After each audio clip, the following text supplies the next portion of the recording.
a bowl, relax into this common time and space, realizing that we need to be together. We yearn for connection, the familiar faces of friends, and the sound of shared voices. Good morning to our members, friends, and visitors, both live here in the sanctuary and also on Zoom.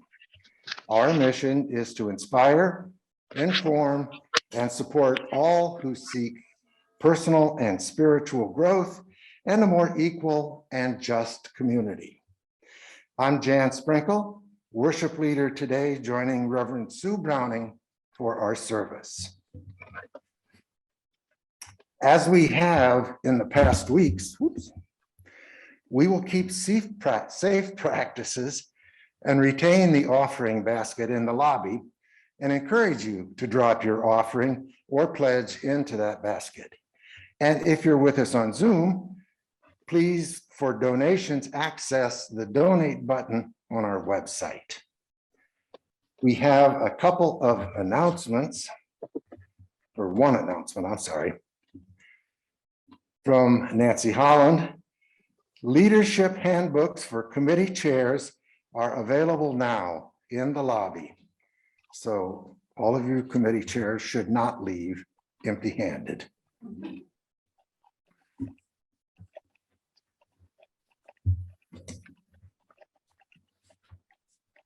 So Jan and I haven't done a service together before, so one of the challenges is to keep our papers straight. We each printed in a different font.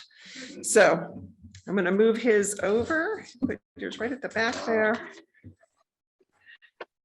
As we acknowledge the many who have inhabited this land, our chalice lighting is a little different this morning. I'll read the words and then Jan will light our chalice. These words are adapted from Laura Bogle. We gather here to remember that this is our home, but not just ours. This land we live on, this water we drink, this air we breathe. These trees that give us healing green, these flowers that give us beauty and fragrance, these fields that give us our daily bread, these stars that show us our place. The wilderness, the tame backyards, all of it our homes. We remember the ancestors who have lived on this land and who have shaped it. We include in this memory the Nanticoke and other Native Americans who have lived on the Delmarva Peninsula. We inherit their choices. We honor the animals and the creatures that have made their home in this land, the ones here now and the ones that used to be here. As we envision a future generation who will live on this land, let their voices fill our hearts. We gather here to remember this is our home, but not just ours. We light our chalice this morning.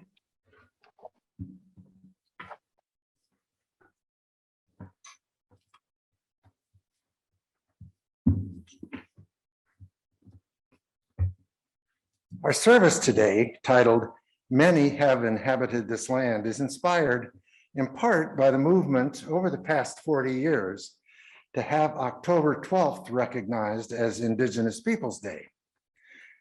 The day is imagined as a celebration of Native American culture. It's a day which becomes a call for a fuller telling of history, including facing the harm done by the Discovery of America stories, in which the European discoverers and settlers are the heroes of the story, and those who are already living on these lands are portrayed as just there, or nuisance, or even enemy. It's taking the time to tell the stories that are often ignored or erased. We come in a spirit of learning and memory this morning.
Thank you, Philip.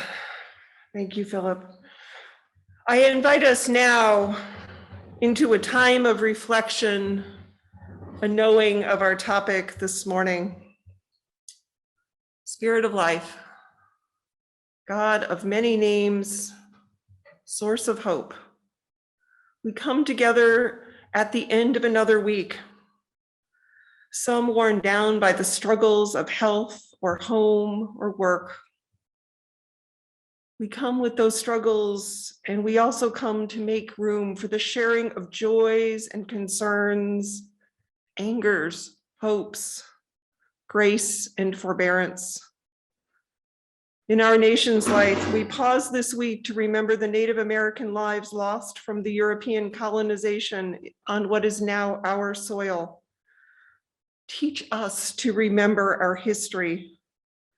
Though we cannot make direct amends for what has come before, may we learn from those ways, never to repeat them in our lives today. May we develop new ways of relating to neighbor and stranger without violence or coercion, deceit or greed. Mother of grace, help us to find a sense of humility where we have privilege and strength where we face opposition. In our struggles, may we learn compassion, and in our power, may we learn temperance. As a community of faith, may we be a safe harbor in a world that is often harsh toward difference. Knowing that although we have come far in the civil rights struggles of our times, there are many people left behind, and the work of building beloved community is just as pressing as ever before. Those are words from Jude Geiger, and I ask us to weave in our own places of reflection this morning on how your life has gone this past week, places that you've had ups and downs. So just take that moment and reflect on the many ways our land is used and the many ways we live our lives.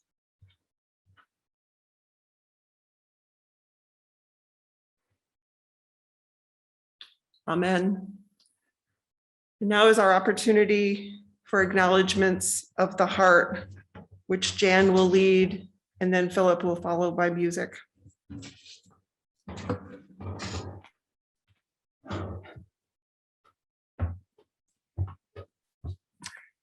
Each week, we take the time to share what's on our hearts.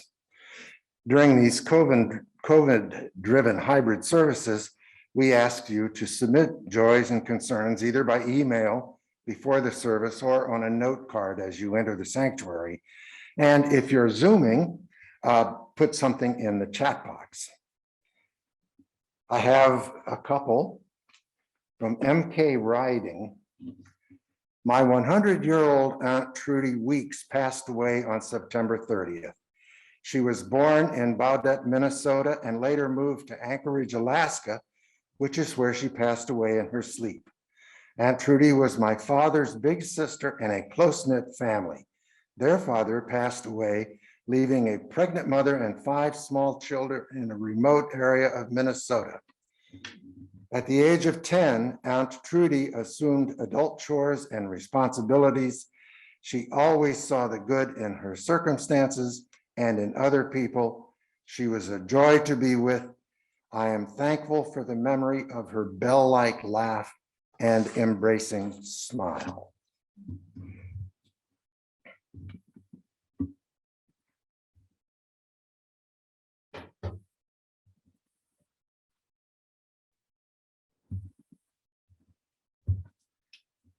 And from Nancy Holland, sorrow for a nephew-in-law whose father died suddenly last week.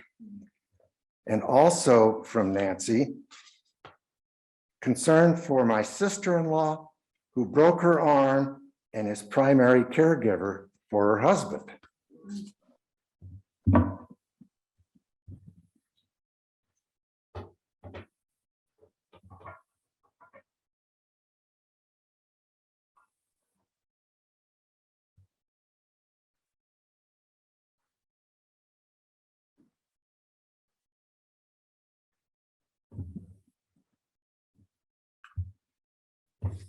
And finally, I'll light a candle for the COVID victims, families, the frontline workers, as well as those in this congregation facing illness and recovery from surgeries or accidents. And for these joys or concerns shared, and for those held in our hearts, please observe a moment of silence. Blessed be.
Thank you, Philip. Haunting and very lovely. Our sermon topic today looks at the history of our land and what do we know of the earlier inhabitants. Reverend Sue asked me to look into these questions. My first thought was, how hard can that be? Just look at the map of Maryland, especially the Eastern Shore. We see the names of rivers like Wicomico and Nanticoke, and there's the answer. So I checked our own river, the Chester. I was immediately stuck. Turns out we had buried in our UUCR history, which is available online, the details of our groundbreaking of this very building, which included a blessing by Chief Winterhawk Fitzhugh of the Nassau Wawash tribe. How many of you knew that? All right, good. There are a couple of alternate spellings of the name, but generally, they all agree they were a subgroup of the Piscataway Conoy tribe, which makes them part of the Nanticoke. These tribes lived in the Delaware, Maryland area, pretty much between the bays, and they moved seasonally to take advantage of food supplies, mostly oysters, and to avoid mosquitoes, something that we're all getting familiar with. They were not warlike. They were part of the Algonquin major group, which meant they had a common language among each other and also with many of the Western Shore tribes. In more recent history, from just before and during the Civil War, this group was known for harboring escaped slaves, often intermarried with them. And finally, still standing and in regular use near Cambridge is a longhouse, which still hosts services of an AME church. Now, we can't know for certain exactly who was here when European settlers arrived, but there do remain many questions of their legacy and whether we are honoring the values that they held.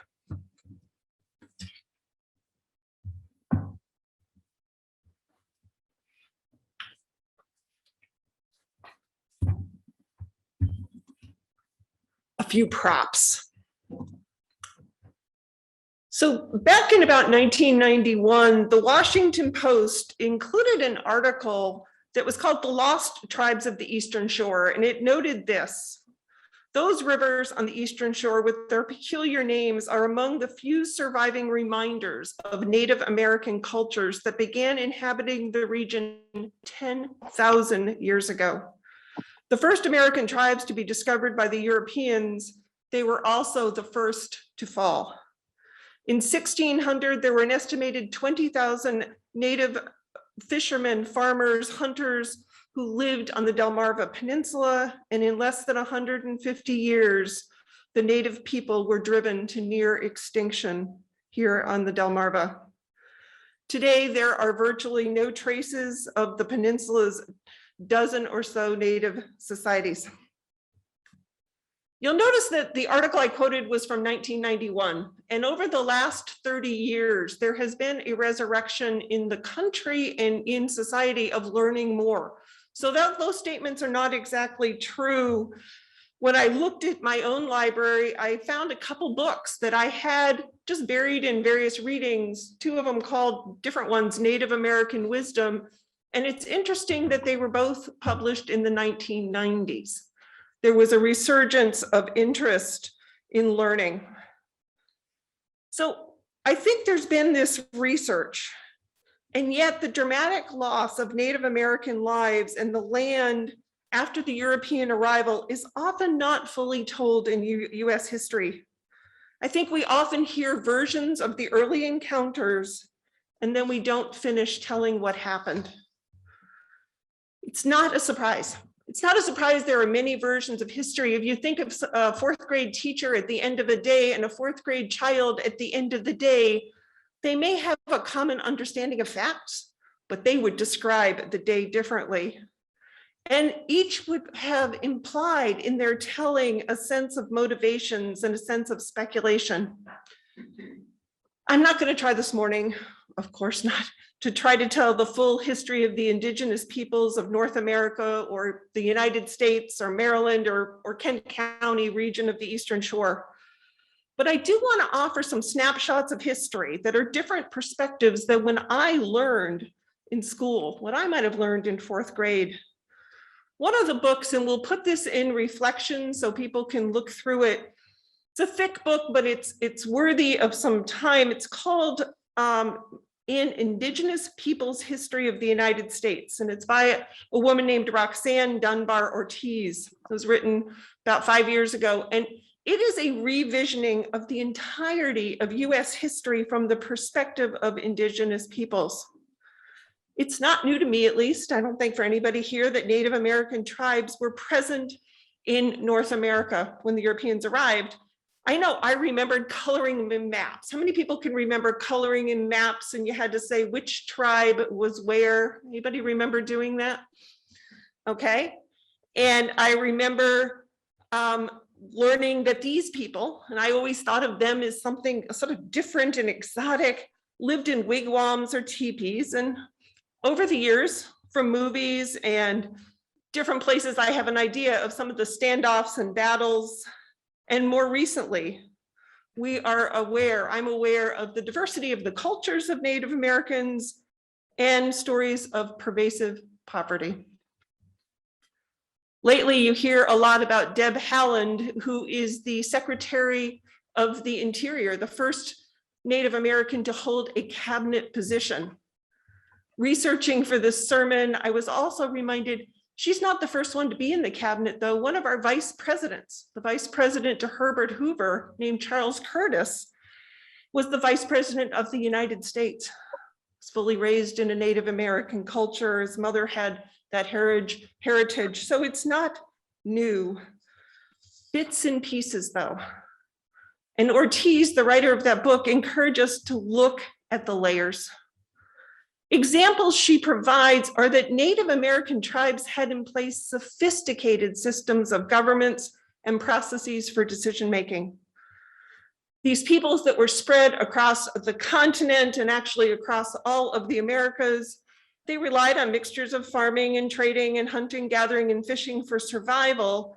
And they were connected by roads, not little trails, the way I picture in some books it may have been, but sophisticated ways that people traveled between one another, how they worked out intertribal disputes and practices have resolution.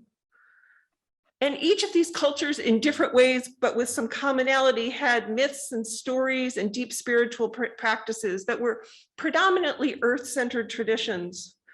It's hard not to think of that when Philip is playing the beautiful flute and to imagine where they got their grounding. The other thing I want to think about is if they have been here for 10,000 years, there's layers of history in the indigenous cultures.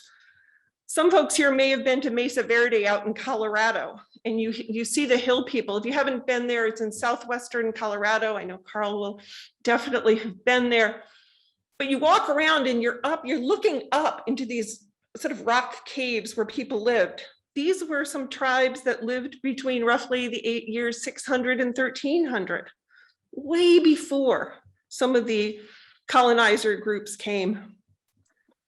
Ortiz uses this term. She uses the term settler colonization to describe basically the invasion of the Europeans to North America. She uses the term genocide to describe the dramatic reduction in Native American populations, often by about 90%. She sees it as intentional genocide. She recognizes the role of disease, and a lot of times when the story is told, people say, well, everybody died out because they didn't have immunity to the diseases. And she says, that's a way that we can say, well, it just happened. And she presses that we look further. Look at how that disease was spread. It's a compelling read to understand that it didn't need to go the way it did. As with chattel slavery and Jim Crow and mass incarceration, the stories we've told ourselves a lot in this congregation, it's easy to distance ourselves from these atrocities, to rationalize, but I wasn't there. These weren't my decisions or my actions. And that's true. Today is not trying to encourage shame or blame, but when we talk about slavery or racism, or we talk about the Native Americans, we are here now, and we are the ones who live with the outcomes and have an accountability to continue this work that we've done for a while on equity. And that work is informed by history. As I said before, it's been about 40 years since people started talking about Indigenous Peoples Day. It's a reminder of groups that were here first. It's about the people who did not have a tradition of private land ownership. It wasn't to include Indigenous people, just to think about them like they're one other immigrant group, but to remember they are a first people. That's actually the term they use in Canada. And the Europeans who arrived, you often see them called white men, arrived with not only a mindset of entitlement, but a powerful drive to move forward and take lands of any peoples who weren't Christian. Some people hear about the doctrine of discovery that goes back to 1493, and it was a mandate that sort of gave permission to go forward where countries weren't Christian or areas weren't Christian, and explorers and settlers went in the name of trade and commerce, and even into the declaration that they wanted more freedom from where they were. But what I want us to hear today is to think about the liberation they took from others. There were promises made and broken over time. Official and informal actions from the earliest encounters forward made it clear that the humanity of the Indian was less than or non-existent, or worse, as Jan mentioned, seen as enemy. It's no secret that Andrew Jackson, the first president who was from more of the western areas out toward Appalachia, had, by the time he became president, he had overseen, and this was a word I had to look up, expropriation, basically the taking of public lands and pushing out of the inhabitants. President Jackson, in his annual report to Congress in 1833, noted, Indians have neither the intelligence, the industry, the moral habits, nor the desire for improvement, which are essential to any favorable change in their condition. Established in the midst of another and superior race, and without appreciated the causes of inferiority or seeking to control them, they must necessarily yield to the force of circumstances and ere long disappear. I think as we consider celebrating, honoring Indigenous peoples through a day, we need to be honest in the telling of what it is we're learning. Because these people were also oppressed. I think we know some of the stories of the Trails of Tears in the first part of the 1800s, where tens of thousands of people were moved from homelands in the Southeast, West, and we actually can find some of the patterns from the mid-Atlantic going as well. Many died. Their loss of place and ground was profound. And I think what we also know from different cultures, we know it from our own families, is that trauma moves forward, places of separation and loss. More recently, we've been hearing, and I did bring a children's book because I think one of our opportunities is to make sure we're telling kids, I'm not going to read it, but this is a story about those residential schools that you hear about. If you think about some of the images and the pictures of kids being sort of separated from their families and being held in a place where there was pressure to assimilate, it's stories we need to learn to tell. In a recent article in Education Week, they noted that for about 100 years, the US government supported a system of boarding schools where more than 100,000 American Indian and Alaska Native children were stripped of their culture, their languages, and their religions. They were forced to assimilate. This policy continued until the 1960s. These are hard stories to tell, but stories that are part of the honor of a people's. What's the story of the US history? A fourth grader who's a youngster today that is born on a reservation in Oklahoma.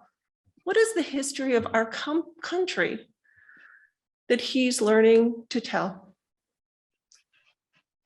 I'm guessing it may include some of these layers.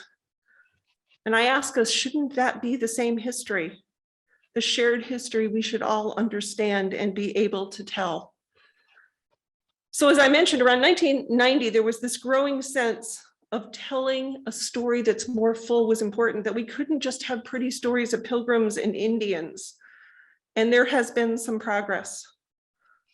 As Jan and I worked on the service today, we wanted to circle back to the honoring of the tribes on the Eastern Shore, the Nanticoke and the others whose communities were here and whose rivers and lands we know. As we prepared to today, we asked one another, what is the value of knowing this specific history or imagining the connection to the land and people before the European settlers came to Chestertown? And so challenging our tech team, Jan and I are now going to have a little dialogue on our questions. He told me he added some stuff. I don't know what it is now.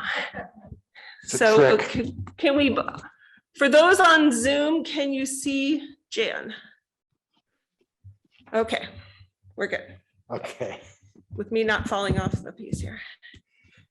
All right, so much pain, parts we know, and there are gaps in history and perspectives. Do we know how systematic disparities are present today for Native Americans, especially those that are closest to us?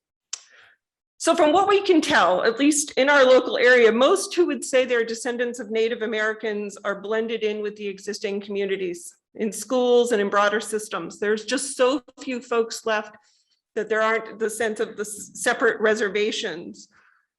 Some of those folks face similar issues to other people of color where there are conscious and unconscious biases. I think there also has been on the local area, there has been a reclaiming of the culture and pride. There have been some celebrations, but we do need to recognize nationwide there are still disparities in education, healthcare, and financial resources. So I get to ask a question now, Jan. What's your take on the Native Americans' understanding of the relationship to land? How does that differ from Europeans' views? Well, our own experience and history tells us that the Europeans put a high value on land ownership and having private property. Many own their own homes, own in quotations, and land in our country. Beyond housing, there is a mindset that land and resources exist to supply commercial enterprise. However, as I said when describing the tribe that was in this area, they moved around, and we know that they didn't think they owned the particular land. The land was a gift for them, and they prayed to a great spirit and thanked them for the use of that land. So the idea that property ownership is a given is simply not so. And we can learn from the Native Americans. I agree. And what's interesting is from what we can learn is, again, you broaden this a little bit to the rest of the United States, but Native Americans did obviously use the land. It wasn't that they ignored uses of the land, but there were times it got out of balance. They used fire a lot. Fire was one of the things they used to clear land, and they did lose balance in the ecology. But there was this mindness of a sense of spiritual oneness, that the land came as part of that spiritual context. It was part of stewardship. I'm wondering how that might impact the climate change activities that are going on, understanding land as something collective and not private. Well, this past week, DC was filled with climate change activists, and indigenous peoples groups were many of the leaders. The speeches emphasized the importance of honoring the land. And now a question for you. Have the Unitarian Universalists considered ways to address the harm done to Native Americans? They've considered it, and they've actually passed proclamations. One of the first General Assemblies I ever went to was in 2012, and it was in Phoenix, and it was very focused on the relationship of our denomination to Native Americans. And they talked a lot about the harm done by the doctrine of discovery.